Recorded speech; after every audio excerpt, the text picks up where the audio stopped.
Ayan, hello po. Ba yan?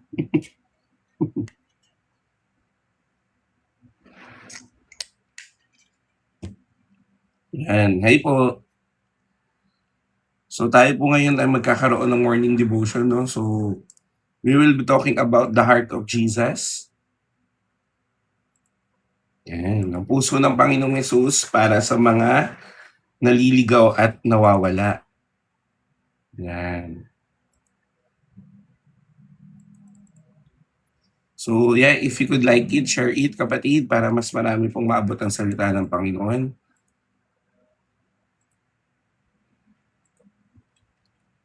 Wait lang po.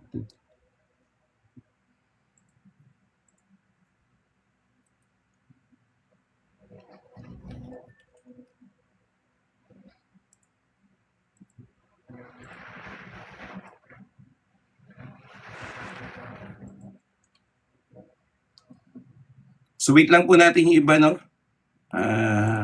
Chat ko lang yung iba. Yan, hello po. Good morning po. So, pilit na po natin binabalik yung morning devotion natin, no? At least, medyo consistent na po tayo na nagde-devotion ng umaga. So, wait lang po Yan. So, ang topic natin po ngayon ay the heart of Jesus. So, ang puso po ng Panginoong Jesus para saan? Sa mga nawawala. Yan. So, maganda po itong topic natin ngayong umaga. Nasa day 3 na po tayo ng hahanap natin ng puso ng Panginoon, no? So, the heart of Jesus. And if you could like it, share it, tap it, guys. After like mga 5 to 10 minutes, mag-start na rin tayo. Kaya please stay po. Please tap, tap, tap, tap. Pakishare na rin po sa group chat natin or repost this post, repost this live, no? Para mas marami po ang maabot ng salita ng Panginoon. Yan, thank you po, Ate Lynn. Thank you, Kev. Thank you, Ate Honeybee. Hello. Praise God sa answered prayer, no? Salamat po sa mga nag-repost, no? Sa mga nagla-like. Thank you po. So, ayun, paki-tap, tap, tap, tap. Mas maraming tap, tap, mas maganda yung algorithm natin. So, ayan. Thank you po sa Lord, no? Thank you po. So, we're just waiting for others to join, no? So, kaya paki-like and share muna, no? And also, baka may mga prayer request po kayo, no? Lagay nyo lang dyan at marami pong nagpipray dyan sa comment section. Kagabi po sobrang daming prayer request. Naubos na yung comment section. Kaya iniisip ko kung paano ba yung tamang pagkukolekta ng prayer request natin para mai-pray natin lahat. No? Pero sa ngayon, ito muna, ganito muna tayo.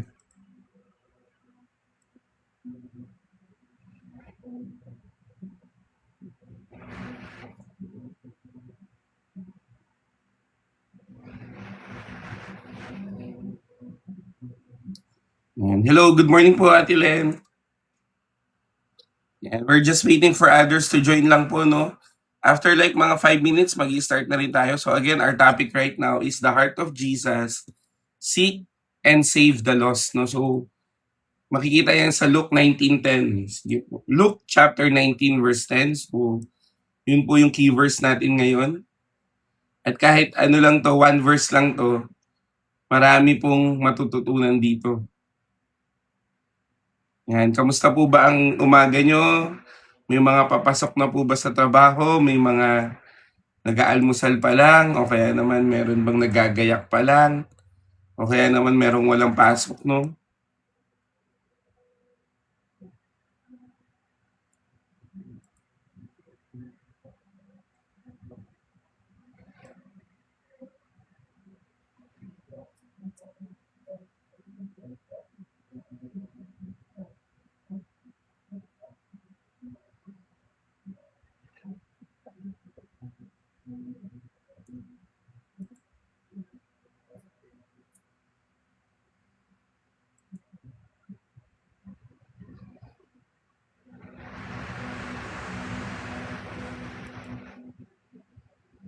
Yan, good morning po, good morning. Uy, dito na si Pipay. Ay ano rin pala mga kapatid, ang dami ko na pong na-upload na recap, hindi ko na nasi-send sa group chat. Ilan na 'to? 1, 2, 3. Ta's meron pa akong isang ina-upload. 4, 4 na pala. Kaya puwede bang kayo na walang mag-share dun sa group chat natin kung para makakapanood pa rin ng mga recap ko. So hindi na kasi kaya ng schedule, eh.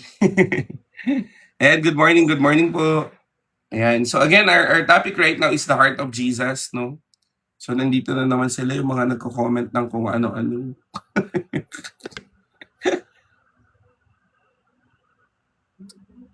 Yes. Okey lang Pipay, ganyan ka naman. Joke lang. Joke lang, enjoy 'no kung ano man ang pinuntahan niyo, enjoy po. And wait lang, check ko nga kung ilang puwede na siguro 'to, puwede na 'to.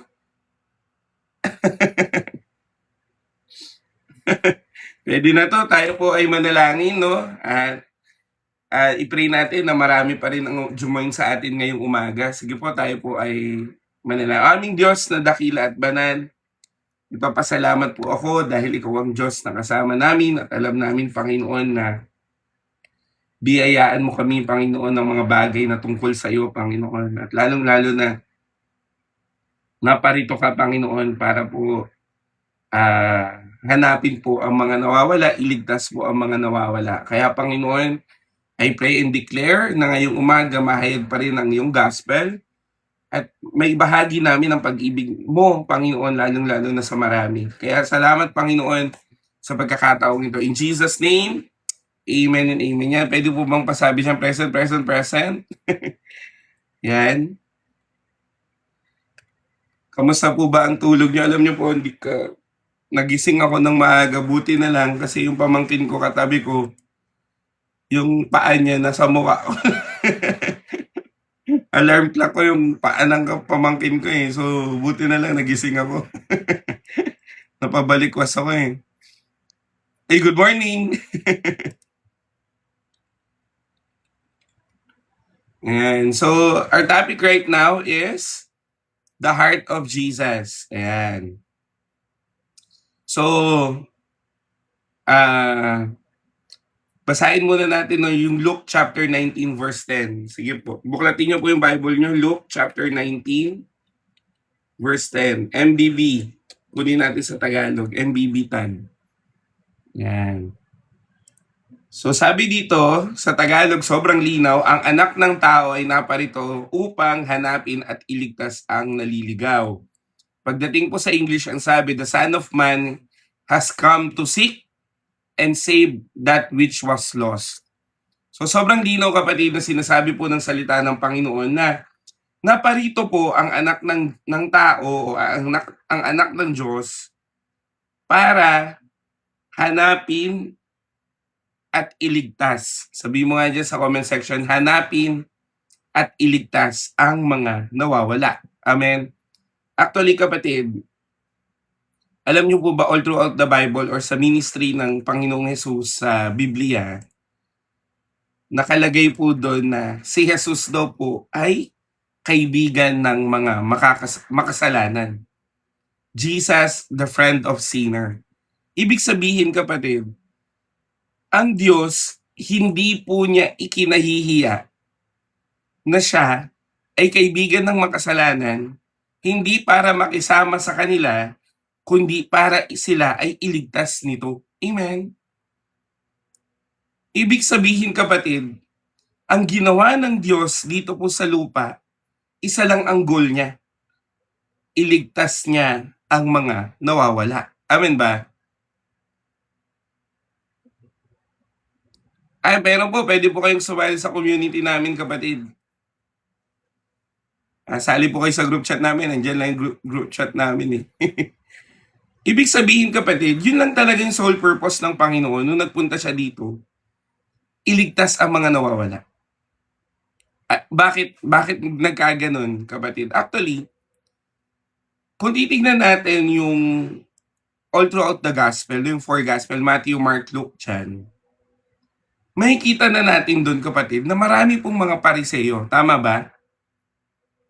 Marami pong Pharisees, marami pong Sadducees, marami pong teachers of law, marami pong sinasabi na sila po ay mga banal, sila po ay mga lingkod ng Panginoon. Tama ba?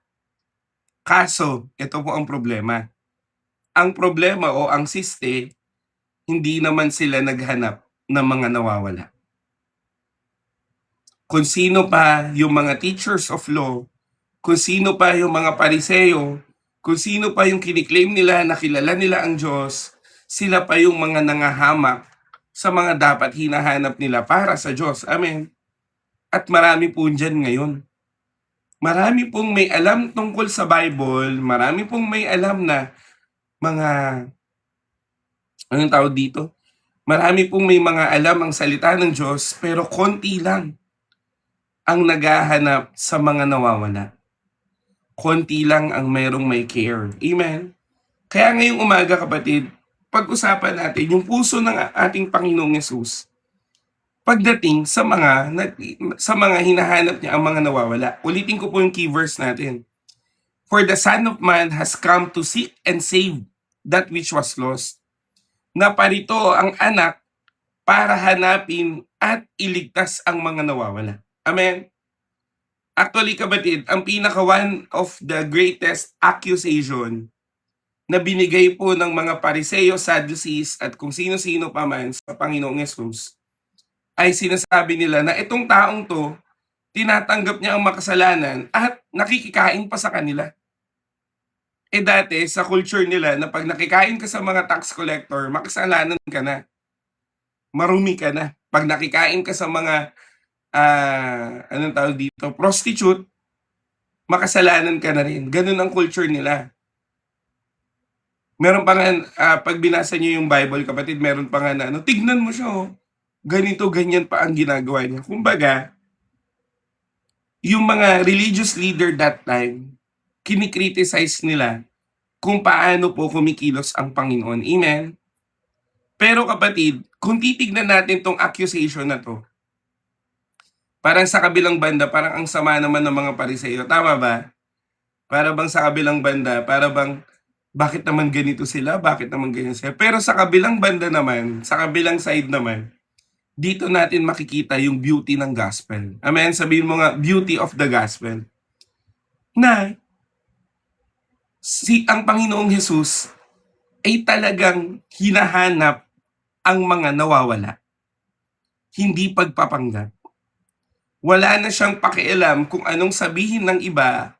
Ang pakialam niya, mahanap niya ang lahat ng mga dapat hanapin. Amen? Tignan nyo na lang po kapatid, sino-sino ba ang hinanap ng Panginoon? Babaeng dinurugo. Religious leader na mayroong anak na may sakit. Isang tax collector. Yung mga ketongin na ayaw lapitan. Yung mga bulag na ayaw nilang mga tulungan. Yung mga paralitiko na nasa gilid ng temple, naghihintay ng himala. Wala man lang dumadalaw. Yung mga fisherman, yung mga mahihirap, yung mga pagod na sa buhay. Yun yung mga hinahanap ng Panginoon. Kaya nga sabi, kailangan ba ng doktor ng isang taong healthy? Sabi niya, ang kailangan ng tao ay isang pastol kasi nawawala silang tupa. Amen. Kaya kapatid, ikaw dito sa devotion natin o sa life group natin kapatid, ay lagi mong tandaan, alisin mo sa kaisipan mo na siguro mahal lang ng Panginoon yung mga mabubuting tao lang. O kaya mahal ng Panginoon yung mga perfect na tao lang. Mahal siguro ng Panginoon yung mga maraming binibigay. Hindi kapatid. May nadaanan nga akong preaching dito po sa TikTok kapatid na ang nakalagay, hindi daw pinapakinggan ng Diyos ang mga makasalanan. Grabe yung diin ng preaching niya. Sabi niya, hindi kayo papakinggan ng Diyos pag makasalanan kayo. Magpakabuti kayo bago kayo manalangin. Pero alam mo kapatid, pag binasa niyo po yung Psalms 51, lagi ko pong sinasabi yan sa inyo, na Hindi po tinatanggihan ng Diyos ang isang contrite heart kahit ka pa makasalanan.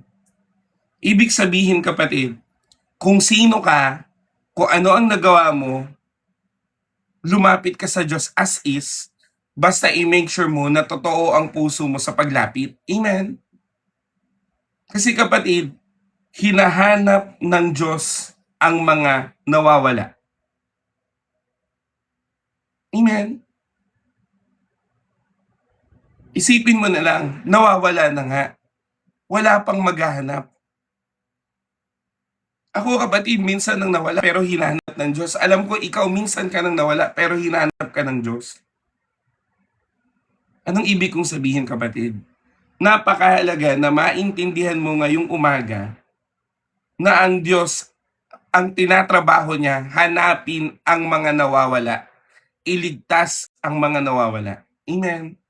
At yun po ang puso ni Jesus.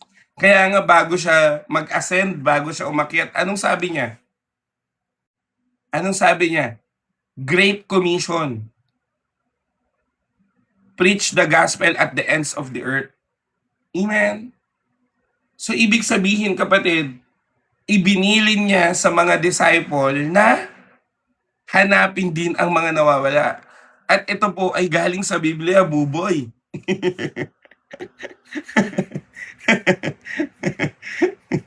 Amen? Sabi po ng Great Commission yan. Kaya kapatid tayo, ikaw, wag mong isipin na iniwan ka na ng Diyos, wag mong isipin na pinabayaan ka na ng Panginoon. Hanggang ngayon kapatid, as soon as naririnig mo tong preaching na ito, sinasabi ng Diyos sa'yo, hinahanap ka ng Panginoon. Laging merong pag-asa kapatid, laging merong paglingap ang Diyos. Laging merong sinasabi ang Diyos sa'yo na anak, hinahanap ko ang nawawala. Amen? Amen ba? Kaya kapatid, hindi natin natagpuan ang Diyos. Ang Diyos ang kumatagpo sa atin. Palakpakan naman natin si Jesus. Amen? Hallelujah!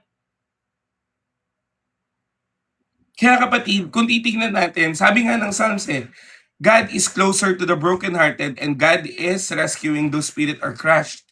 Ibig sabihin kapatid, ang Diyos po,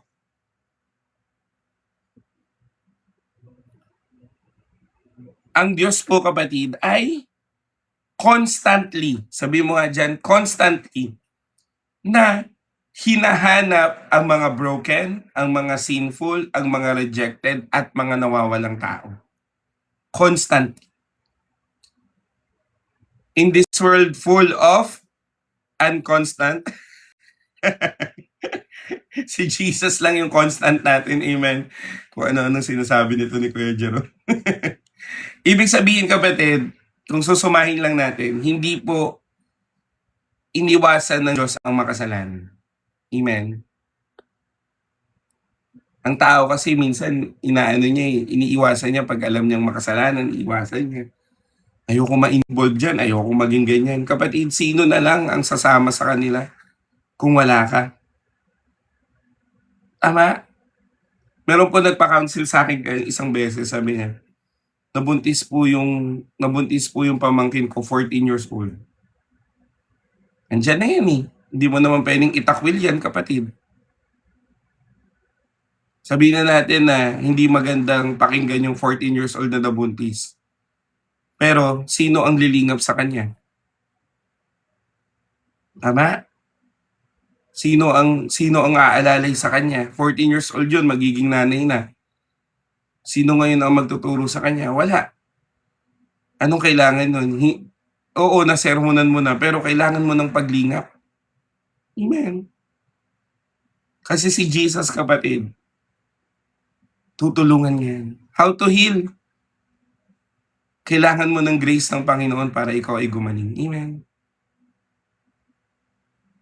Kapatid, ito po yung principle ng Panginoon. Amen. Sabi mo nga dyan, principle. Ito po ang principle ng Diyos. Ang mabuting balita ay para sa lahat. Dahil ang lahat ay kailangan ng biyaya. Kaya nga ang sabi ng John 3:16, di ba? For God so loved the world. Wala pong sinabi dun, for God so loved the Imusenyo lang, o kaya the Lord so loved the rich lang. Hindi eh. For God so loved the world. Lahat kailangan ng biyaya. Kaya ang gospel ay para sa lahat. Nasa tao na lang yan kung tatanggapin niya o hindi. Amen ba? Kaya nga dito po sa sa live group natin or sa TikTok live natin, hindi tayo nanghihinayang kung meron mang mag-reject ng gospel, kung meron mang manglibak sa atin. Okay lang yan. Ang mahalaga, na-preach natin. Ang mahalaga, narinig mo, nasa sayo na yan. Kung tatanggapin mo o hindi. Ako naman, ginagawa ko naman lahat para lang maniwala kayo na totoo ang Diyos. Ginagawa ko ang lahat para lang ma-persuade kayo na si Kristo ay ang Diyos na kailangan mo araw-araw. Amen? Kaya kapatid, dalangin ko sa'yo, maintindihan mo na kailangan mo ng grace ng Diyos. Amen?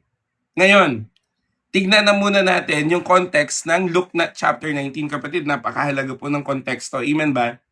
So, ang konteksto po ng Luke chapter 19, kung titignan nyo po, ito po ay story ni Zaccheo.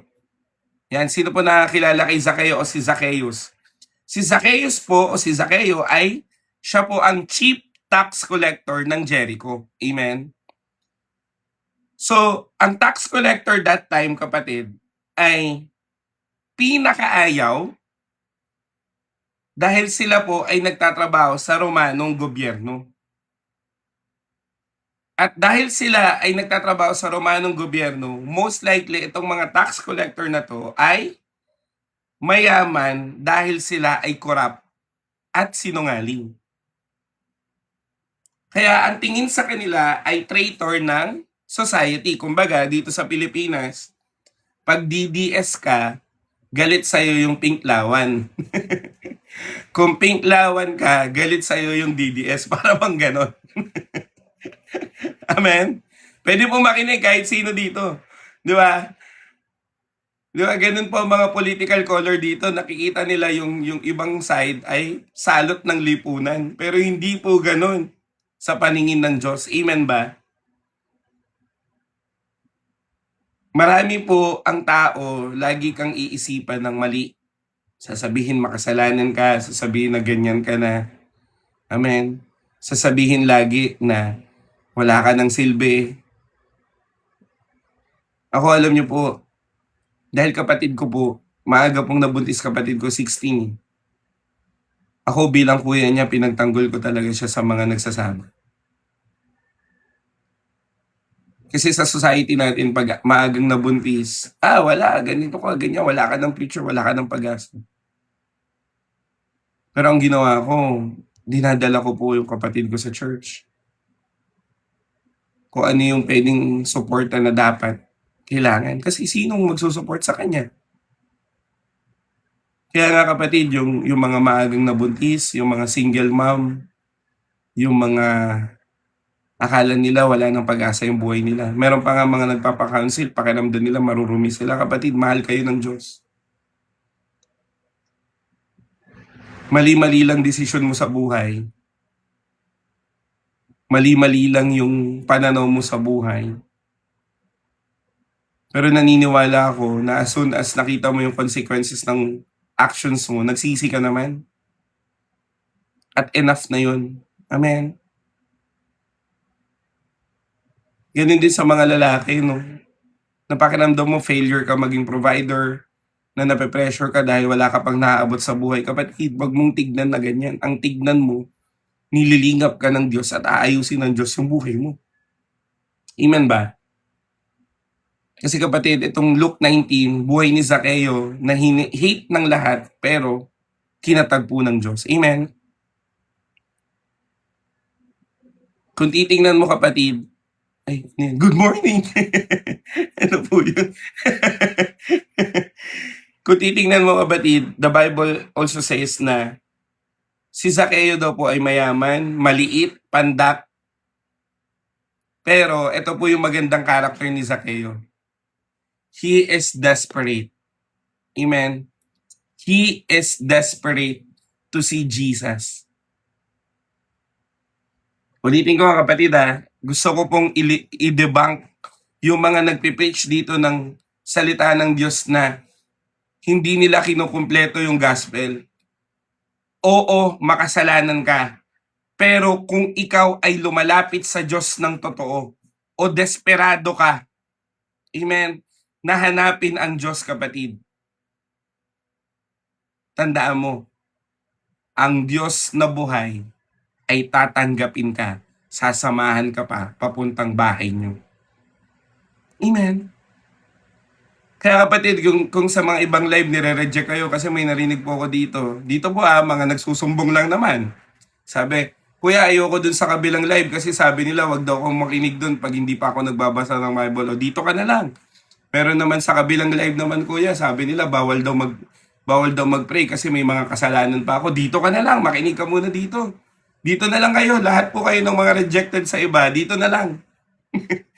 Amen. Sama-sama tayo dito, mga makasalanan tayo eh. Mga kailangan natin si Jesus eh. Dito na lang tayo. Amen. Kasi kapatid, ang Diyos, siya po ay mahabagin, siya po ay maibigin, siya po ay tuwid. Amen.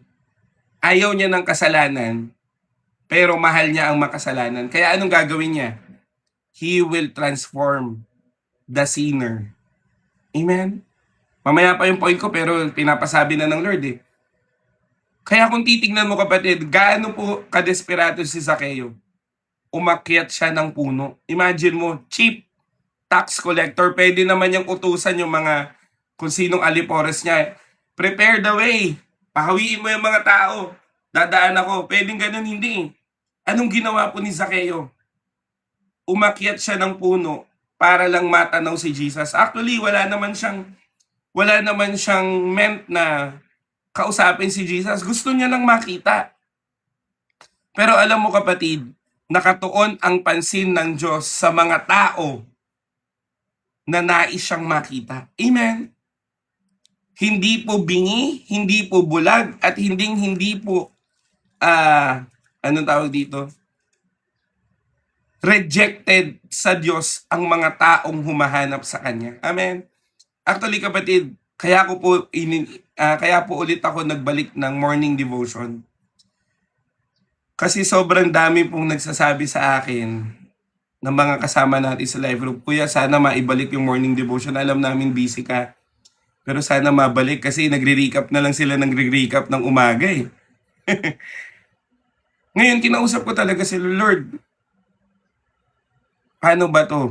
Alam mo yung sobrang busy ko. Pero sabi ng Panginoon, make a way. Eh nakita ko naman na marami rin naghahanap sa Diyos ng umaga. So kahit sa ganitong kaparaanan man lang, makatulong naman tayo. Amen ba? Amen? Na kahit papaano, kahit konting oras lang naman, eh makapag-preach ng gospel. Sa totoo lang kapatid, ito pong umaga, kaya po 7 a.m. kasi ang pasok ko po sa church 9 a.m. Eh biyaya na lang ng Panginoon. Amen. Biyaya po ng Panginoon, hindi naman ako nabiyahe ng oras-oras papuntang simbahan, walking distance lang eh. Amen. Eh nung nagtatrabaho po ako sa Makati, 5 a.m. pa lang gising na ako eh. 'Di ba?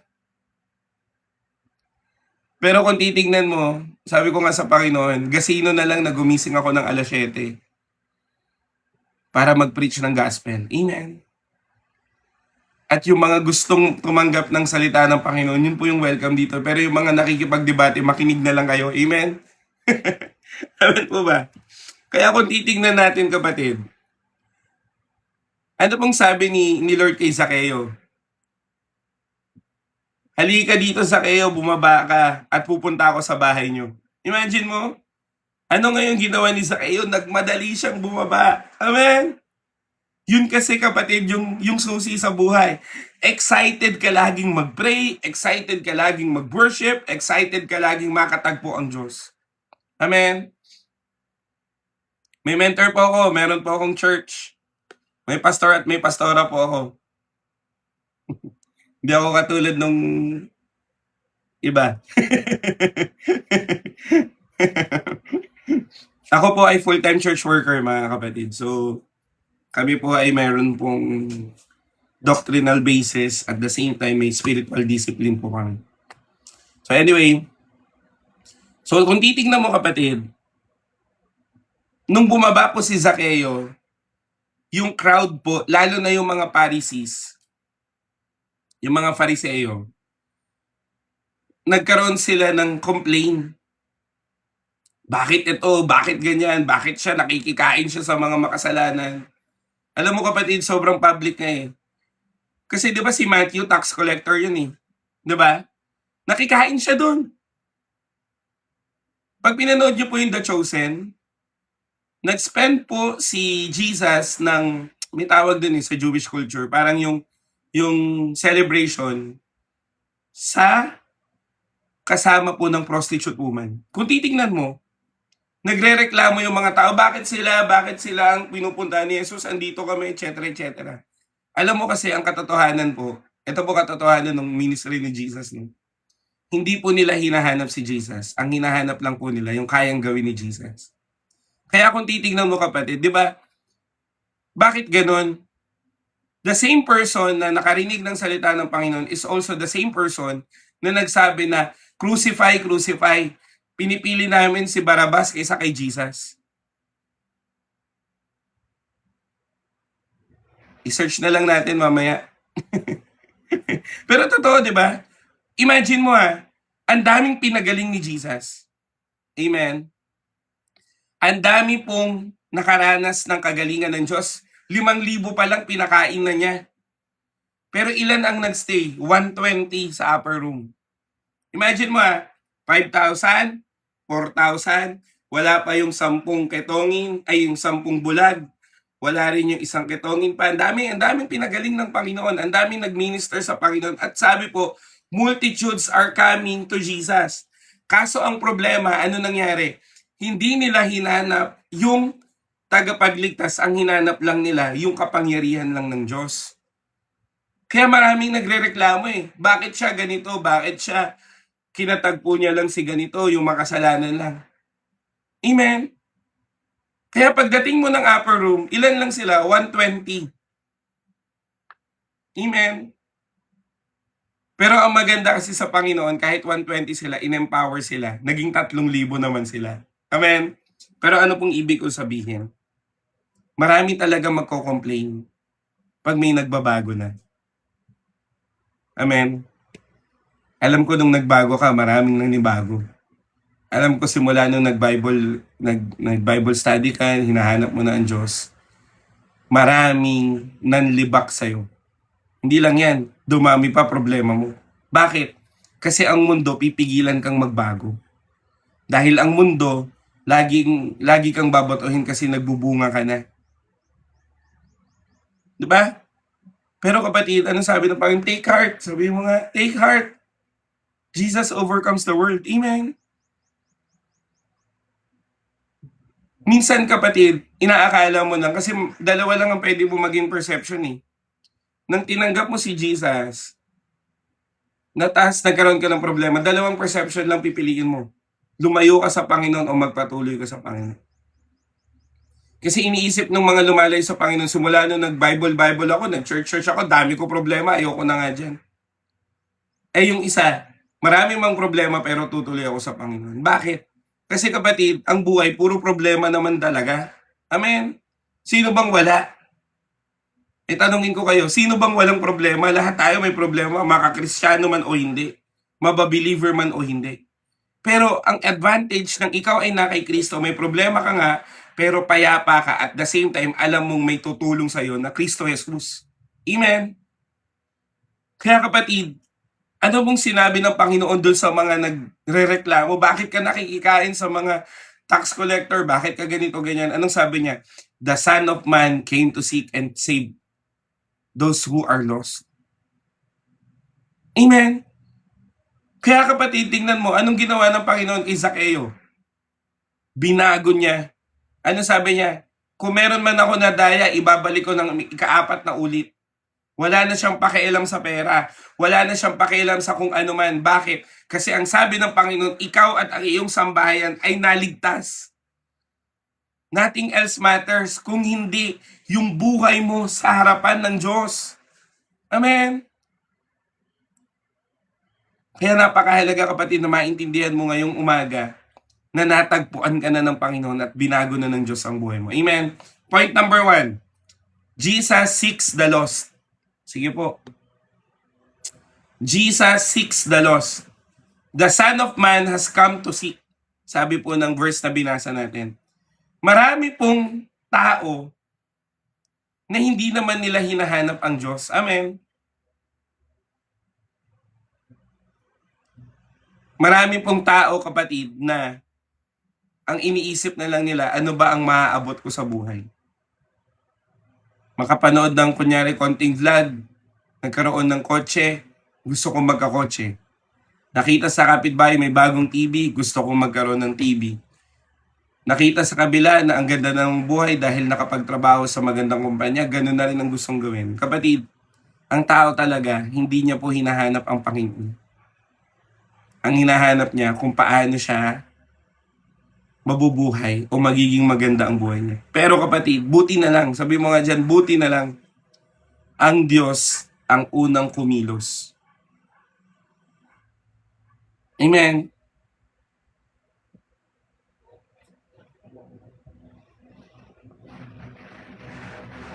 Amen.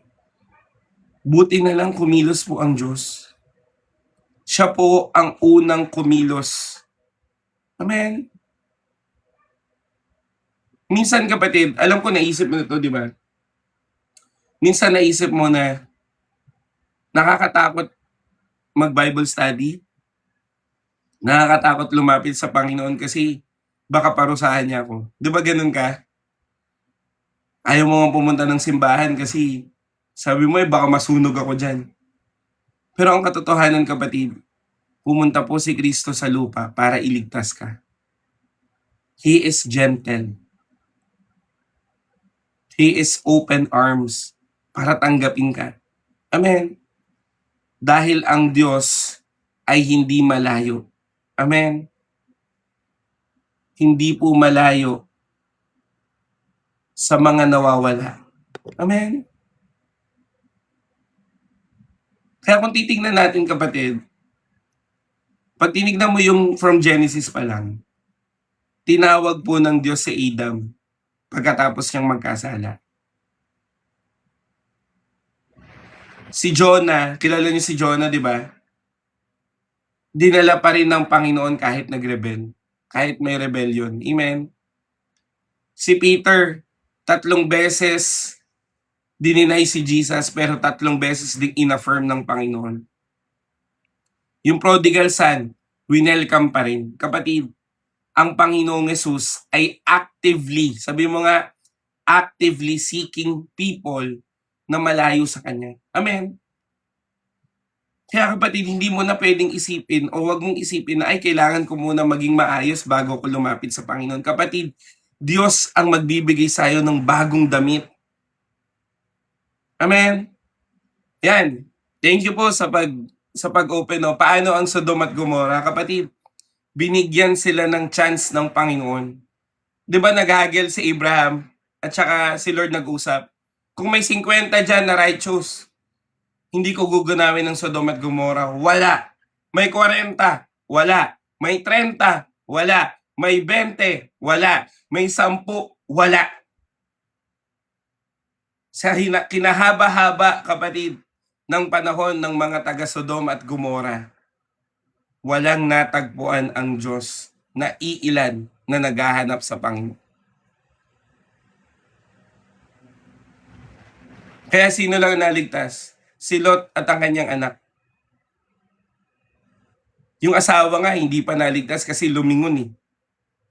Anong ibig kong sabihin? Kapatid, sabi po ng Peter, nagiging mapagpasensya o slow to anger pa ang Panginoon kasi binibigyan ka pa niya ng pagkakataong magbago ng buhay. Kaya kung titingnan mo kapatid, dito sa Pilipinas, ang dami pong kaguluhan, tama ba? Pero hintayin mo. Kasi pag ang Diyos na ang nag-intervene, lahat yan tupok. Lahat ng hindi sa Diyos tupok. Sa ngayon, binibigyan pa ng pagkakataon yung mga korap, yung mga sinungaling dyan sa gobyerno, yung mga mapanglamang na gobyerno, hindi lang mag-gobyerno, kahit Pilipino. Ang dami nang nanlalamang ngayon. Pero nagiging slow to anger pa ang Panginoon. Pero pag dumating na ang tamang oras na hindi nila pinili ang Diyos, they will face the wrath of God. Pero ito ngayon, na binibigyan ka pa ng pagkakataon ng Panginoon na makapagbago ng buhay, kunin mo na to agad. Amen. Ulitin ko, hindi mo kinakailangan na maayos ka na bago ka lumapit sa Panginoon. Kahit marubing ka kapatid, dadamitan ka ng Diyos ng maganda. Ang kailangan mo lang lumapit ng totoo sa Panginoon. Amen? Amen? Timo, may tanong po ulit. Salamat po sa Panginoon. Kuya, paano bumalik kay Lord after maligaw sa Kanya? Ang hirap isipin ng parable of prodigal son. Kapatid, tingnan mo na lang ha. Ano bang ginawa ng prodigal son? Di ba naligaw siya, nawala siya, nilustay niya pera niya, puro siya kasalanan. Ngayon, naghihirap na siya. Ano ang pinaka key point? Yung naisip niyang bumalik. Hindi po mahirap yon. Bumalik ka lang. Sobrang simple, plain and simple. Lumuhod ka, manalangin ka sa Panginoon at sabihin mo sa Diyos, Lord, nandito ako ngayon, makasalanan ako, patawarin mo ako, Panginoon. Gusto ko nang magbago ng buhay at naniniwala ako babaguhin ka ng Diyos.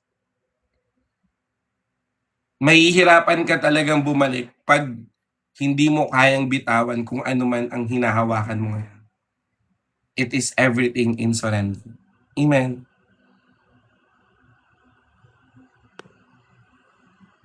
Amen. Kaya kapatid, katulad ni Zacchaeus, hanapin mo lang ang Diyos. Amen. Kailangan mo muna ng encounter bago mabago buhay mo.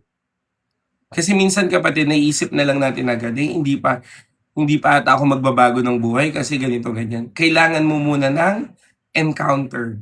Anong ibig sabihin ko? Kailangan mo munang makatagpo si Jesus. Amen.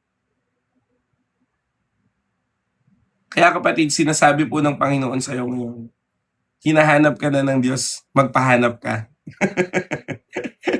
Amen.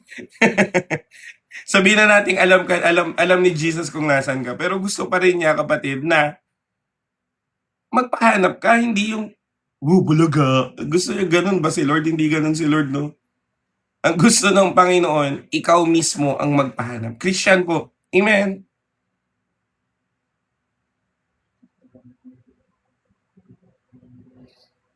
Yun nga kapatid, huwag ka magko-compromise. At least alam mo na nagiging double person ka dahil pagkasama mo kaibigan mo. Amen. Pero, dahil nireveal yan sa'yo ng Diyos, baguhin mo na. Amen. Yun yung beauty ng Panginoon eh. Amen ba na? Yun po yung beauty sa Panginoon na alam ng Diyos yung estado ng puso mo. Kaya nga nire-reveal niya sa'yo at nalaman mo. Pag nalaman mo yung kasalanan mo kapatid, apakaganda yan kasi binibigyan ka ng pagkakataon ng Diyos na baguhin yan. Amen? Palakpakan naman natin si Lord. Hallelujah. Pangalawa, second point. Jesus knows people personally. Sige pa, type nga po. Jesus knows people personally. Sa Tagalog, kilala ni Jesus ang tao personally. Tingnan mo naniniwala ko first encounter pa lang nila yon. Pero nang tumingala si Jesus doon sa puno, Zacchaeus, tinawag niya kaagad si Zacchaeus. Kapatid, napakasarap na tawagin ka ng Panginoon sa iyong pangalan. Amen. At itong encounter na to ay sobrang powerful. Sa dinami-dami ng tao, kilala ka ng Panginoon. Amen. Kaya kilala ka ng Diyos kahit ba yung pangalan mo dito ay dumpling. Amen. Hindi ko alam kung anong pangalan mo pero alam ni Lord yung pangalan mo, Ate Dumpling. Amen. Amen. Kahit na tinitingnan ko kung sino yung merong mga screen name dito eh. Kahit na ano bang mga pangalan nyo pa kapatid. Amen. Kilala ka ni Lord. Di ba? Minsan ayaw natin sabihin, yan, sushi to, kilala ka ni Lord. Hindi mo man i-reveal yung mga pangalan nyo. Amen? Kilala ka ng Panginoon. Dahil ang Diyos, kapatid, ay ang Diyos na kilala ka personal. Amen? Ibig sabihin, kapatid, tayo bilang makasalanan, akala natin hindi tayo kilala ng Panginoon. Amen? Pero ang totoo, kilala ka ng Diyos at gusto kanyang magbago. Amen? Amen? Habang ang tao ay nilalabel ka o ang society na ikaw makasalanan, ay, hindi ko alam kapatid kayo ba? Nasabihan na ba kayo ng masama ng ibang tao?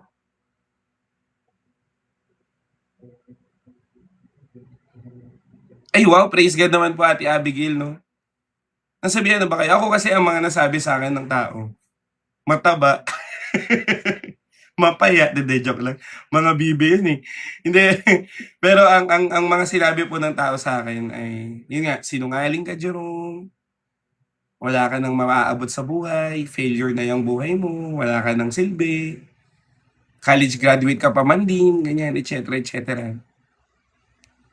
Pero alam mo kapatid, hindi dapat ang sinasabi ng ibang tao ang magdidikta ng buhay mo. Amen. Ayun, pinaalala pa ni Ate Mariel, cute ng ilong.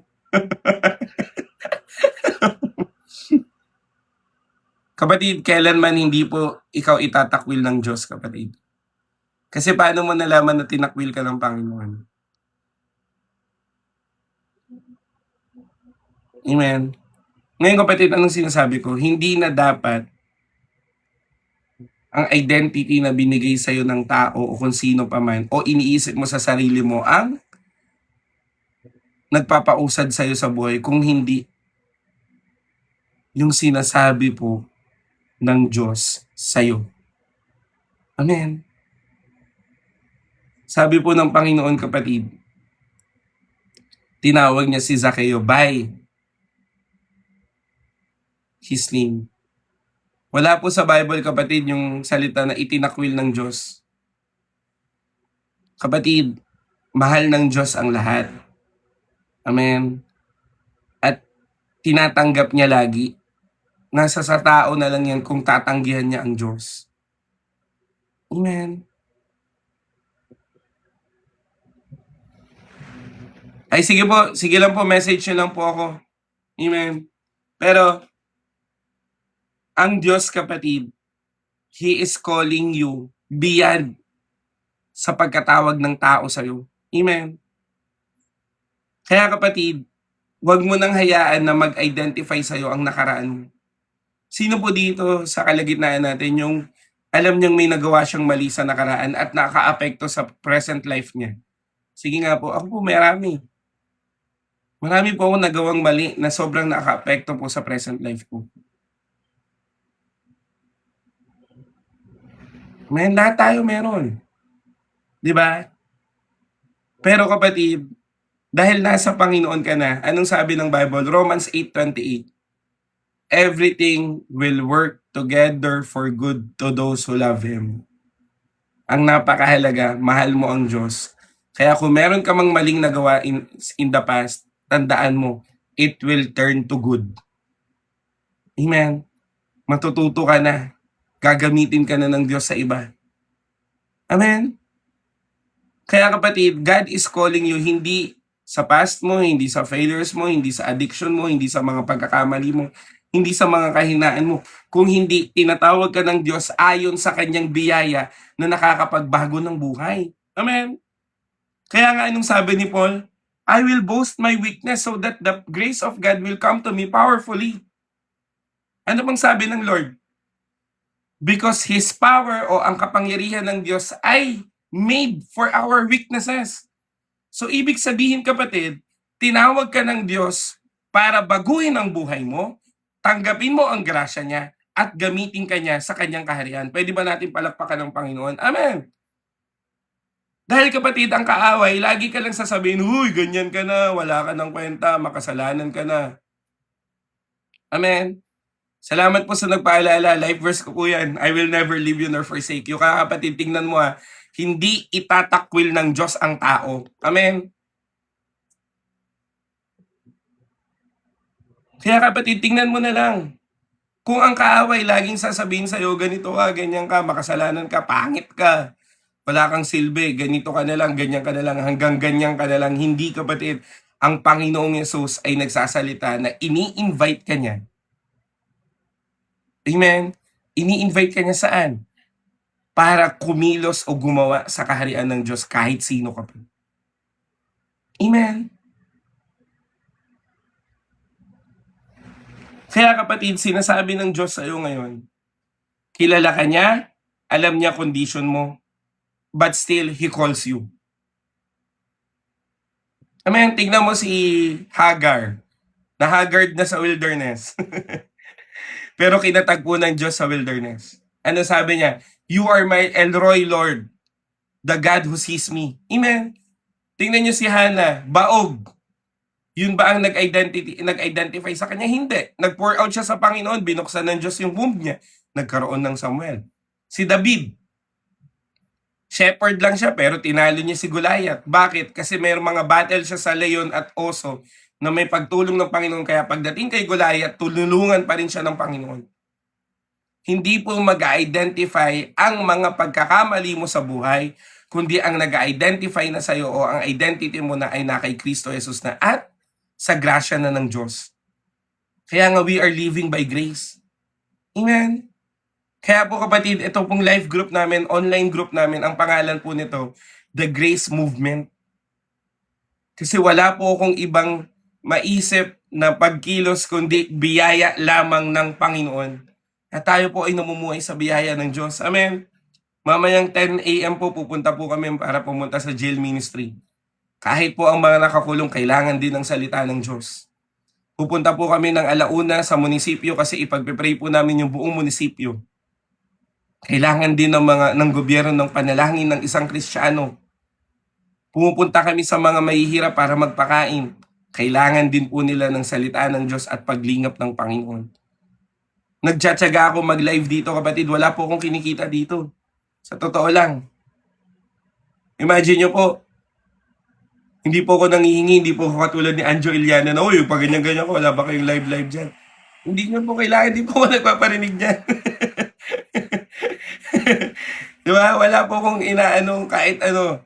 Ngayon po, lahat po ng naiipon dito, kapatid, ipinangtutulong po natin sa mahirap. Kasi po, ganito po yan. Sa loob po ng mga 2 linggo na nagla-live ako, kumikita po ito ng 500 pesos halos, 500, 600. So imagine nyo po, 2 linggo, katumbas 600.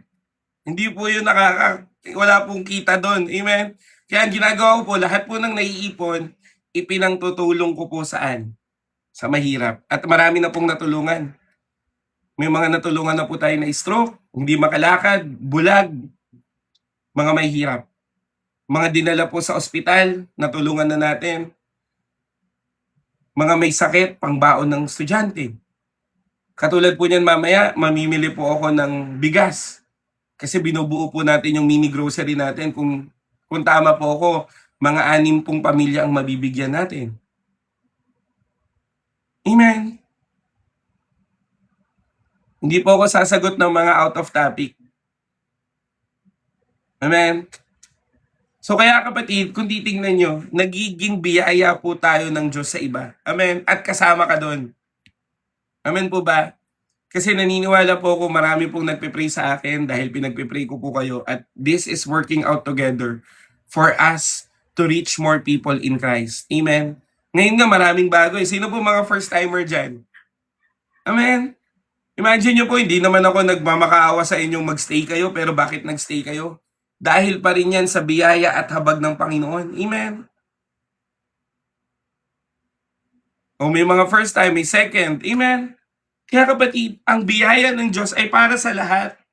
Kaya wag mong hayaan na diktahan ng buhay mo kung ano ang sinasabi ng ibang tao, kundi malaman mo ang katayuan mo sa harapan ng Panginoon pag nagbasa ka ng Bible. Kaya nga kapatid, Mamimili rin po ako ng Bible kasi may nagbigay po ng pangbigay ng Bible. Bibigyan ko po ng Bible yung mga young people dito sa amin. Pero ikaw, wag ka nang humingi sa akin, bumili ka ng sayo, may pang-internet ka nga eh. Marami po nanghingi ng Bible online. Pero kapatid, ang katwiran ko po kasi, pag ang isang bagay pinaghirapan mo para mabili mo, iingatan mo to. Amen? Kaya wag naman po sumama loob ng iba na hindi ako namimigay ng Bible sa online. Amen? Mura lang po Bible, meron pong tagto 260 dito. Amen? May mga tagto 250. Amen? Kaya kapatid, ang grasya ng Diyos ay available para sa lahat. Amen? Pwede mo bang i-declare yan? Pwede mo i-declare yan?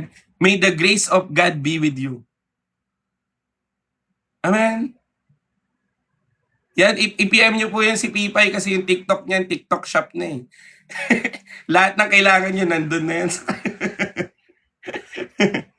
Amen. May the grace of God be with you, kapatid. At mahalaga yan. Amen.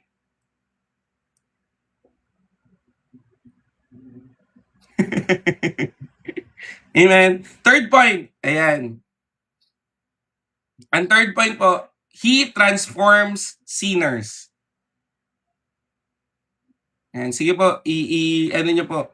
Third point, He transforms sinners. Kapatid, ang Panginoong Jesus po, He does not affirm the sin.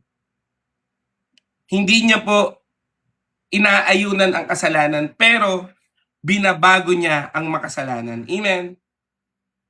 Minsan kapatid, nagkakaroon po ng misunderstanding na mahal ng Diyos ang makasalanan, kaya ang kasalanan hindi na nagmamatter. Hindi po ganun ang pinipreach namin. Amen. Ang salita po ng Diyos o ang gospel ng Panginoon, never ignore sins. At napakalino po sa salita ng Diyos na ayaw ng Diyos ang kasalanan. Pero merong ngunit. Ang ngunit kapatid, mahal ng Diyos ang mga gumagawa ng kasalanan. Kaya, tinawag niya ito para magbago ng buhay. Amen? Hindi tinawag ng Diyos ang isang tao para magpatuloy sa kasalanan. Tinawag ng Diyos ang isang tao para makapagbago ng buhay. Amen ba? Ang pagkatawag ng Diyos ay nakakapagbago ng buhay. Kaya tingnan mo kapatid, ikaw, kahit unti-unti nagbabago ka, hindi man biglaan, hindi man kaya. Meron kasi minsan nape-pressure, ganito pa rin ako kapatid. Trust the process. Unti-unti. Unti-unti ka palang lumalago eh. Di ba pag ang isang bata ipinanganak dito, unti-unti pa lang natututo. Ganun din sa kaharian ng Diyos. Unti-unti kang nakakapagbago ng buhay. Amen. Amen ba? Kaya tingnan mo kapatid, anong sinabi ni Zaccheo nung na-encounter siya ng Panginoon? Panginoon, ibibigay ko lahat ng kalahati ng kayamanan ko sa mahihirap, at kung meron man ako na pagnakawan, ibabalik ko pa ito ng ika-4 na ulit. Imagine mo kapatid, ulitin ko wala nang kwenta ang lahat ng bagay dito sa lupa pag in-encounter ka ng Diyos. Amen. Kaya kapatid, ang pinaka-natural response sa gospel ay hindi po yung feeling blessed, kundi baguhin ang buhay mo. Amen? Hallelujah! Inom lang po ako.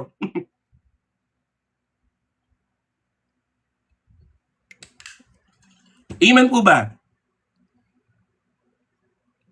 Kaya kapatid, mapapatunayan mo sa sarili mo na tinanggap mo ng totoo ang salita ng Diyos pag nag-umpisa ka ng magkaroon ng puso na magbago ng buhay.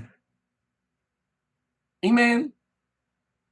Iisipin mo lagi, Lord, ito bang gagawin ko ngayon nakakalugod ba sa'yo? At ang maganda kasi sa Panginoon, kapatid, nandyan na yung banal na espiritu na helper mo. Kaya tingnan mo kapatid, hindi ka na natutuwa. Amen? Si Malupiton, hindi ka na natutuwa na gumawa ng mali. Amen? Hindi ka na natutuwa na magmura. Hindi ka na natutuwa na mag-inom. Hindi ka na natutuwa na magyosi. Di ba? Kasi nga, unti-unti ka nang binabago ng Diyos. At pag nagkaroon ka ng kasalanan, hindi ka na Hindi ka na ano ba, yung para bang sumasama yung loob mo? Hindi na. Tama ba? Kumbaga, sorry. Hindi ka na, ano tawag doon? Hindi ka na natutuwa. Ibig sabihin, hindi mo na ginugusto. Gusto mo na lagi na mag-sorry agad sa Panginoon. Kapatid, yun po yung signs na nagtatransform ka na ng buhay. Kaya kung titignan mo, pag binasa mo sarili mo, nagugulat ka na lang, ay oo nga no, hindi na ako talakera.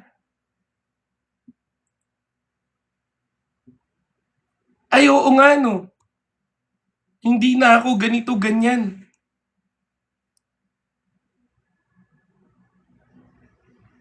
'Di ba? So kung titignan mo kapatid, ang buhay, hindi man perfect, pero unti-unti tayong nagbabago. Amen?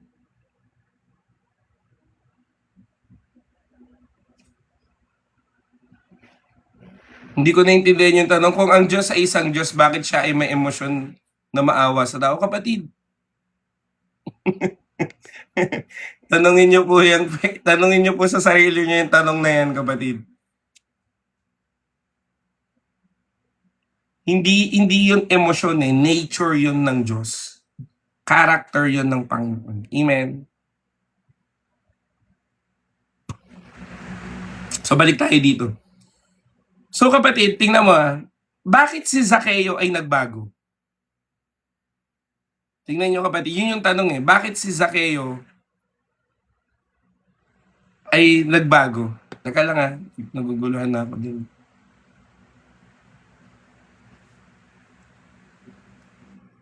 Hindi dahil na pressure sa religion, hindi dahil sinisi siya ng tao, kundi nagbago siya kasi na-encounter niya yung grasya ng Diyos.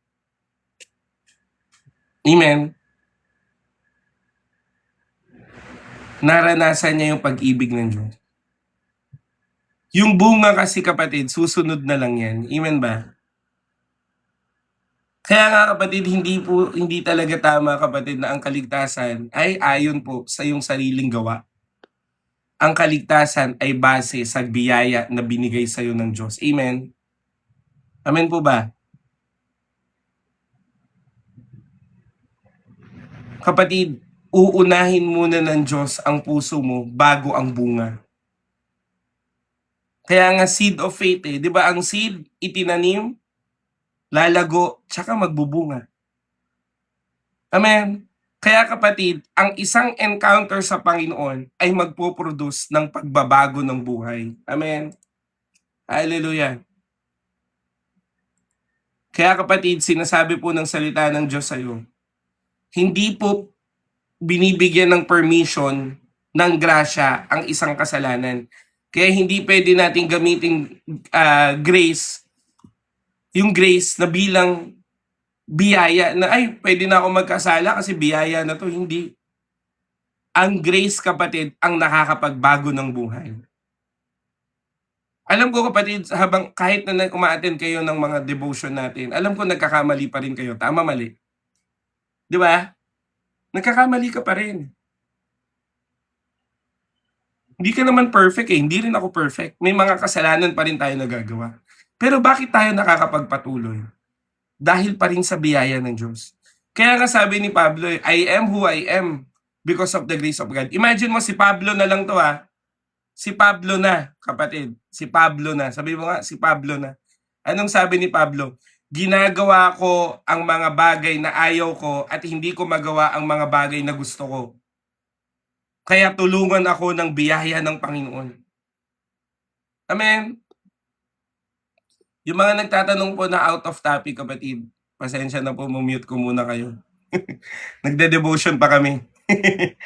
Amen? Kaya kung titignan mo kapatid, kung si Pablo ay nag-struggle din, paano ka pa kaya? Kaya hindi mo pwede kapatid na sabihin na hindi mo pwedeng sabihin kapatid na ay lalayo na ako sa Panginoon kasi makasalanan ako. Mali. Kapatid, mas lalo kang lumapit Kasi hindi ka talaga makakapagbago ng buhay kung wala ka sa Panginoon. Amen ba? Amen. Kaya kapatid, sinasabi ng Diyos, baguhin ka ng biyaya ng Diyos. Sabihin mo nga dyan, baguhin ka ng biyaya ng Diyos. Hallelujah. Amen. Baguhin ka ng biyaya niya. Hello po, good morning po sa lahat. Amen. Kaya kapatid, ang pinakamahalaga, mamuhay ka sa sanctification ng Panginoon.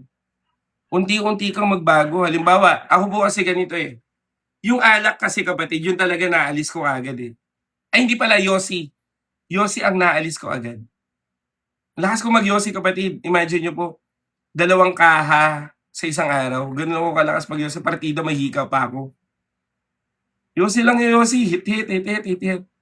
Pero nung naintindihan ko na kailangan ko magbago, amen, natanggal ko yung Yossi ko agad. Yun, yung natanggal ko. Amen. Pero yung pag-iinom, hindi ko kagad natanggal kasi may mga peer pressure pa. Lagi akong sinasama. Pero pag nainom ako, hindi na ako natutuwa. Sabi ko, Lord, sorry talaga. Nadala naman ako. Patawarin mo ako, Panginoon. Patawarin mo ako. Hanggang sa nagdesisyon ako, Lord, ayoko nang mag-inom. Nagulat ako kapatid, hindi na masarap ang alak. Talagang mapait na, sobrang pait na ayoko na. At purihin po ang Panginoon. Kasi kung tama po ang bilang ko, 8 taon o 10 to 8 years na po, 8 years to 10 years na po akong hindi umiinom ng alak. At hindi rin po nagyoyosi. Amen. Etong taba to ng Red Doors. Sinamahan pa ng steroids ng gamot ko. Pero wala na po akong yosi at pag-iinom. Amen. Depressed po ako, malungkutin po ako kapatid. Ang pangalan ko po, Imulot, Imong Kulot. Self-pity lagi, kawawa naman ako, ganito na lang ako, wala na akong silbi. O kaya naman, lagi na lang ako iniiwan, ako yung hindi pinipili, ako yung maraming kaibigan, pero ako yung hindi pinipili. Ganun ako lagi. Pero nung naintindihan ko na ako pala ay mahal ng Diyos at tinawag ng Diyos, hindi man ako piliin ng tao, pero pipiliin ako ng Diyos. Amen. Dati po ako may live-in partner, kapatid. Akala ko pag may asawa na, masaya na ang buhay. Hindi pala. Masaya lang sa una, pero pag nagtagal, hindi mo kakayanin. Kasi hindi mo pa season. Akala ko dati dahil may live-in partner na ako, wala nang matutunguhan yung buhay ko, marumi na ako, wala nang kwenta, wala nang silbi. Pero kapatid, sa biyaya ng Panginoon, nung nilingap ako ng Diyos, inahon niya ako sa pagkalugmot at kahihiyan. Hindi na po ako nahihiyang sabihin na may live-in partner ako before kasi binago na ako ng Diyos. At even yung live-in partner ko, kapatid, ay siya rin active na rin sa simbahan. May anak na sila at sabi ko nga, nung nakausap ko siya, sana makasal na kayo. Sabi ko nga, niloloko ko pa nga eh. Hindi man ako, anong tawag doon? Nung nag-usap kami way back like 3 years ago, hindi man ako yung naging forever mo, maging ninong na lang ako ng anak ko. Ganun na kami ka-okay ngayon. Bakit? Kasi nga, binago na ako ng Diyos. At binago siya ng Diyos. Amen ba? Kaya kung titignan mo kapatid, hindi ka na mahihiya sa mga pinagdaanan mo sa buhay o sa mga pagkakamali mo kasi binago ka na ng Diyos dyan. Kaya nga, wala na eh. We are not ashamed in the gospel of Christ. Amen? Maraming po nagsabi, wala na akong pag-asa kasi may anak na ako, single mom ako. Ano naman? Meron mga lalaki, meron po akong kinounsel kapatid, iniwan ng asawa. Lalaki to ah. Akala niya walang pag-asa pero kinatagpo siya ng Panginoon, ngayon successful na. Meron po kapatid na na-scam ng milyon, pero binago ng Diyos, nakaahon agad sa buhay. Anong ibig ko sabihin? Hindi mo kayang iligtas ang sarili mo. Hindi mo kayang baguhin sarili mo, si Lord lang ang makakapagbago. Ngayon, kung may kasama kayo sa bahay na gusto nyo magbago, ilapit nyo kay Jesus, hindi nyo tatalakan. Amen, hindi nyo aawayin, kundi ipapanalangin nyo, Panginoon, baguhin mo siya. Kasi kapatid, meron po kami ditong worker. Dati pong manginginom, nilihans ng asawa, ngayon po, worker na namin sa isang simbahan. Imagine mo yun, ang Diyos ay nakakapagbago ng buhay. Amen, palakpakan natin si Lord. Hallelujah. Amen? Kaya kapatid, fourth point, no? Bakit ang Diyos ay nakakapagbago ng buhay? Kasi si Jesus ay dumating dahil para magligtas. Jesus came to save. Fourth point, patype mo na lang dyan. Jesus came to save. Kaya kung titignan mo yung key verse natin, He will seek and He will save those who are lost. Amen. May tulog po ako. Bakit? May morning and evening devotion po ako. Amen. Jesus came to save. Kapatid, ang misyon ni Jesus dito sa lupa ay salvation. Ang akala kapatid ng isang tao, ang pinaka problema ng tao ay kahirapan, pagkakasakit, politika o kaya naman emotional struggle. Tama? Pero kapatid, ang pinaka problema ng tao ay ang separation ng tao sa Diyos dahil sa kasalanan. Tayo po ay nahiwalay. Makinig po yung mga first time, no? Tayo po ay nahiwalay. Saan? Sa Diyos dahil sa kasalanan. Pwede po bang mag-comment dyan yung inaamin niyang nagkasala siya? Ako po nagkasala. Sabi mo dyan, kuya, nagkasala ako, makasalanan ako. Kung inaamin mo, ha? Dahil sa kasalanan, kapatid, nahiwalay tayo sa Diyos. Amen? Tanggap ba natin yun? Dahil sa kasalanan, nagkaroon ka ng pagkahiwalay sa Diyos. Kaya saan ang punta mo? Impyerno. Amen? Dahil doon, kaya pumunta si Jesus. Amen? Dahil po doon, na ang tao kasi ay pupunta ng impyerno, kaya nagpunta si Jesus. Amen? Sabi po ng Romans 6, kung tama ako, no? Romans 6. Sabi po, ang kabayaran ng kasalanan ay kamatayan. Kaya ang tao ay namamatay dahil may kasalanan. At meron pong pangalawang kamatayan, ang kamatayan ng kaluluwa mo, na pupunta saan? Sa impyerno. Pero ulitin ko po, ang kabayaran ng kasalanan ay kamatayan. Ngunit, buti na lang may ngunit. Buhay na walang hanggan ay kaloob ni Kristo Jesus na walang bayad. Biyaya, grasya. Ang grasya po sa Hebrew word ay ken, nang ibig sabihin ay pabor o regalo. Hindi mo deserve pero binigay pa rin. Amen. Ano ba ang ginawa ng Diyos? Namatay siya sa krus ng Kalbaryo para sa mga kasalanan mo. Siya ang tumanggap ng kamatayan na dapat ikaw ang tumanggap. At nabuhay siya muli pagtapos ng 3 araw para patunayan sa iyo na bagamat ikaw ay mamatay, ay bubuhayin ding muli ng Panginoon. Amen. Kaya kapatid, ito po ang tanong ko sa inyo bago po tayo magpatuloy. Lalo na po sa mga first timer namin dyan. Ito bang biyaya ng Diyos sa'yo? Tatanggapin mo o tatanggihan mo? Lalo na po sa mga first timer. Kung ikaw ay first timer kapatid, sabihin mo, Kuya Jerome, tatanggapin ko po biyaya ng Diyos. Amen? Sige po, hintayin ko po kayo. Inom lang ako tubig.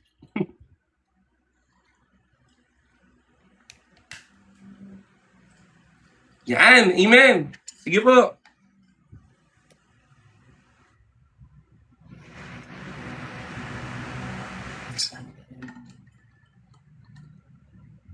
Amen.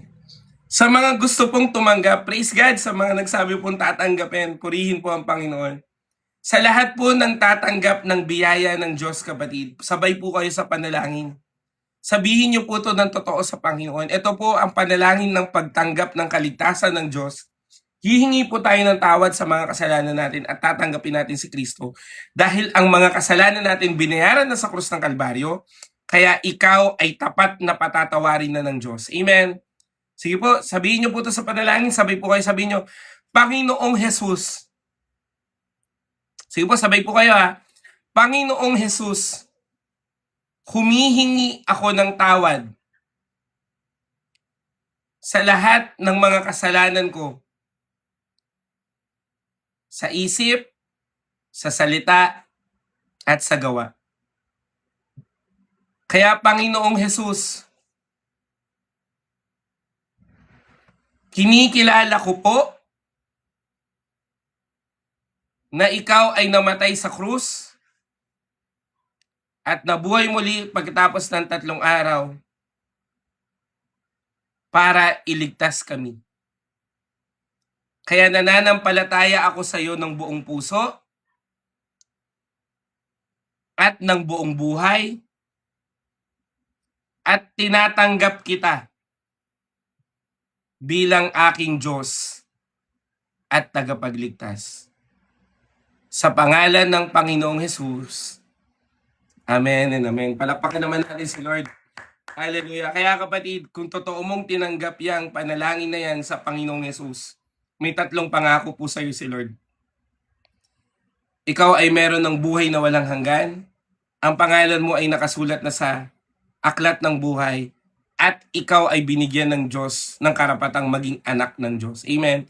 Kaya tandaan niyo po, May 28, 8:40 ng umaga, tinanggap mo si Jesus bilang Diyos at tagapagligtas. Amen. Ano po? May 28, 8:40 a.m. Tinanggap mo si Jesus bilang Diyos at tagapagligtas. Amen. Kaya ang tawag ko na po sa inyo ay kapatid ko sa Panginoon. Palakpakan naman natin si Lord at sa mga kapatid natin dyan, sabihin mo naman dyan, welcome to the family of Christ. Amen? Hallelujah! Kaya kapatid, yun po ang trabaho ni Jesus. Hanapin ang nawawala at natagpuan ka na ng Diyos. Amen? Hallelujah! Hallelujah! Salamat po sa Panginoon. At yun po ang beauty ng gospel. Na ang Diyos, si Jesus, ay ibinigay sa unworthy ang grasya niya. Amen. Makasalanan tayo kapatid, pero mahal tayo ng Panginoon. Amen. Kaya wag mong pagdudahin yung kaligtasan na, ulitin ko po, May 28, 8:40 ng umaga, tinanggap mo si Jesus at ikaw ay tagalangit na. Hindi na babawiin yan ng Diyos. Bakit? Dahil ikaw ay merong buhay na walang hanggan. Ang pangalan mo ay nakasulat na sa aklat ng buhay na hindi nabuburahin at pinakamalaga, anak ka na ng Diyos. Amen. Kaya kapatid, sa 5th point natin, the heart of Jesus for the rejected. Sige po, lagay niyo po dyan. The heart of Jesus for the rejected. Ay, salamat po sa Panginoon. Ingat po sa pagpasok, no? Amen. Ang first point po ay, sige, bigay ko muna yung first point, ah. Ang first point po, Jesus seeks the lost. At second point po, Jesus knows people personally. Amen. At ang 5th point po, the heart of Jesus for the rejected. Kapatid, si Zacchaeus po, he was socially rejected. Ayaw talaga ng tao sa kanya. Pero pinili pa rin siya ng Diyos. Amen.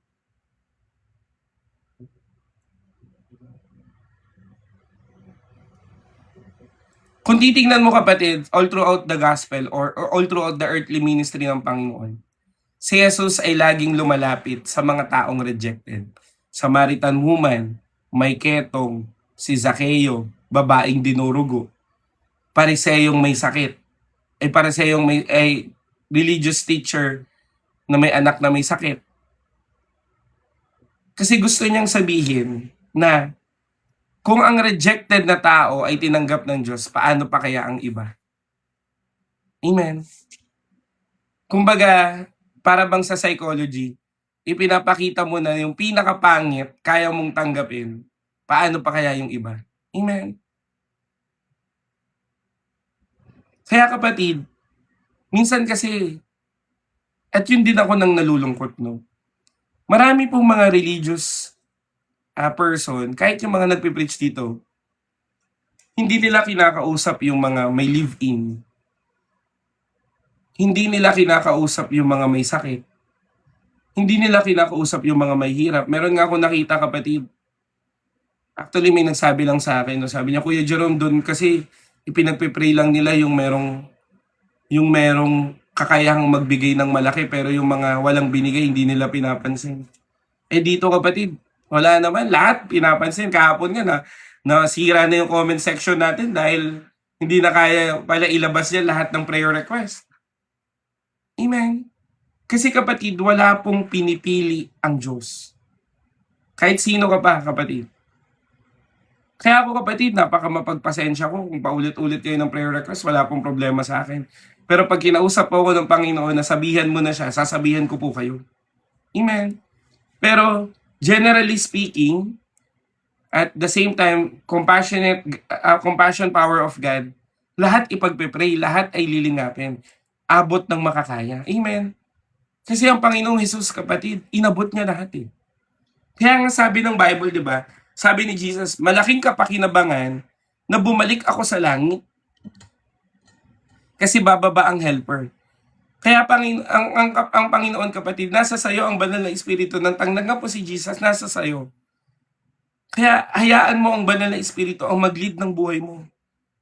Kaya, kapatid, kung titignan mo, meron ka ng kahabagan sa iba. Tama, mali.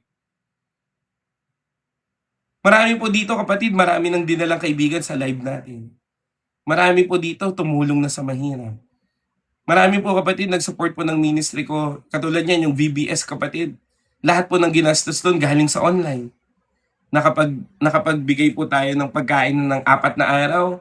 Nakabili po ng ice cream. Nakapagbigay po ng loot bag ng school supplies at mga candies. Nakapag-print po ng mga materials. Lahat po galing dito sa online. Bakit? Kasi si Lord pa rin ang nangusap eh. Hindi po ako nanghihingi, kusa pong may nagbigay. Amen. So anong pong ibig ko sabihin? Ang Diyos po ay tinuturuan ka na magkaroon ka ng kahabagan sa iba. Amen. Kaya, kapatid, kung meron man akong gustong iwan, gamitin ka ng Diyos para sa ibang tao. Hindi po forever na makakapag-live tayo, hindi po forever na may devotion tayo. Pero ang gusto ko pong iwan sa inyo, ang Diyos minahal ka ng sobra-sobra. Kaya gamitin mo yung pagmamahal ng Diyos para ipadama mo ang pagmamahal ng Diyos sa iba. Amen. Christian po ako. Amen ba? Kaya, kapatid, kung iniisip mo na ashamed ka sa past mo, spiritually distant ang Diyos sa'yo, unworthy ka, o kaya mayroon kang habitual sin o nakatrap ka na sa kasalanan, kapatid, hinahanap ka ng Diyos. Hindi mo na kailangang magtago sa Kanya, kundi lumapit ka sa Kanya. At ano mong sabi ng Bible? Lumapit kayo nahihirapan at napapagal at bibigyan ko kayo ng kapahingahan. Kapatid, hinihintay ka na lang ng Diyos. Amen. Ito na yung pagkakataon na makabalik ka sa Panginoon. Amen po ba? Kaya wag na wag mong hayaan, kapatid, na masayang itong pagkakataon na to na makabalik ka sa Panginoon. Hindi mo kailangan maging perfect. Ang kailangan mo, magpakatotoo. Sabi mo nga dyan, magpakatotoo. Amen. Kaya in our conclusion, kapatid, gusto ko lamang po iiwan sa inyo to. Si Jesus, kahit tinawag siyang kaibigan ng makasalanan, yun pa ang nagpaganda ng gospel. Amen. The people may reject you. The world may reject you. Circumstances may reject you. Opportunities may reject you. But Jesus still welcomes you at anak ka ng Diyos. Amen. Kaya we will pray for you, kapatid. Hindi ko man ma-pray yung specifically, pero pwede mo bang hawakan yung puso mo, kapatid? Sige. At habang nililihans mo yung puso mo, ipipray kita. O aking Diyos na dakila at banal. Lahat ng aking kapatid na nakikinig ngayon, alam nyo po at hindi po lingid sa inyong kaalaman yung kanilang pinagdadaanan. Kaya Lord, I pray and declare, ano man ang pinagdadaanan ng kanilang buhay ngayon, I pray that you are the God who will move in their lives right now. Touch them right now. Oh Lord, I declare, meron po sa kalagitnaan natin na broken family. I pray and declare, I rebuke that broken family and I declare the restoration of the Lord.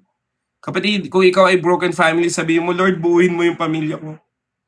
Oh, hallelujah. Kung ikaw ay may ina-anxiety, kapatid, hawakan mo rin yung ulo at puso mo, dalawang kamay, sabihin mo, Lord, baguhin mo yung isip at puso ko. Lord, I pray sa mga kapatid ko na may anxiety and depression, let the peace of the Lord be upon with them. Let your love cover their lives, Lord God. Huwag mo silang hayaan na makaisip, nasaktan yung sarili nila, kundi iligtas mo sila, Panginoon. In Jesus' name. Lord, ganun din sa aking mga kapatid na mga baon na sa utang, I pray and declare, palayaan mo kami sa lahat ng klase ng utang. Mabayaran namin ang mga dapat naming bayaran, Lord God. And I pray and declare that your power will be upon with us right now. In Jesus' name. Ganun din, Lord God. Kung meron pong mga stress sa trabaho, stress sa labas, stress sa kaibigan, may hinaharap na problema, may mga desisyong mali, I declare deliverance, Lord God. Itama mo ang buhay namin. Masakit, oo, pero nais naming itama. Lord, I rebuke that spirit of lust in Jesus' name. Yung mga nahihirapan dahil sa lust, I rebuke it in Jesus' name. And I declare the peace of God. I declare the deliverance and the breakthrough in Jesus' name. Lord, I pray, buksan mo ang langit at ibuhos mo ang iyong masaganang pagpapala. Lord, gusto na naming magbago ng buhay. Gusto na namin, Lord God, na sumunod sa iyo. Kaya, Panginoon, narito kami nagkakaisa sa panalangin. Ibuhos mo ang pag-ibig, ang anointing mo sa mga buhay namin. Lord, katulad ng mga disciples, let us turn this world upside down. Because of your mighty revival, I declare. Because of your wisdom, I declare. At lalong-lalo na because of your presence. Yakapin mo kami. Sabi ng Panginoon, marami po sa kalagit natin na umiiyak ng patago. Sabi ng Diyos, God is with you. He is collecting your tears. Marami po sa atin na sobrang wala na pong naiisip ng tama dahil kulang po sa resources. Sabi ng Panginoon, God is with you. He will provide. Pero pinapaalala po ng Lord yung mga OFW, oo, na homesick ka na. Pero sabi ng Panginoon, He is honoring you because of your sacrifice for your family in Jesus' name. O aking Diyos na dakila at banal, wala po akong hinihingi kundi pagpapala na nagmumula sa iyo lamang. Sa iyo at sa iyo lamang, Panginoon. Kaya Lord, lingapin mo kami ngayong umaga, ano man ang mga gagawin namin, samahan niyo po kami. At wala po kaming ibang dalangin kundi makatagpo ka namin ngayong araw. Salamat po sa iyong salita. Alam namin na hinahanap mo po ang mga nawawala. At kami ay natagpuan na. In Jesus' name, amen and amen. Pwede ba natin palakpakan si Lord? Hallelujah! Kapatid, receive that breakthrough. Amen. Amen. Receive that breakthrough. Hallelujah. Gumawa pa talaga ng isa pang account. Amen.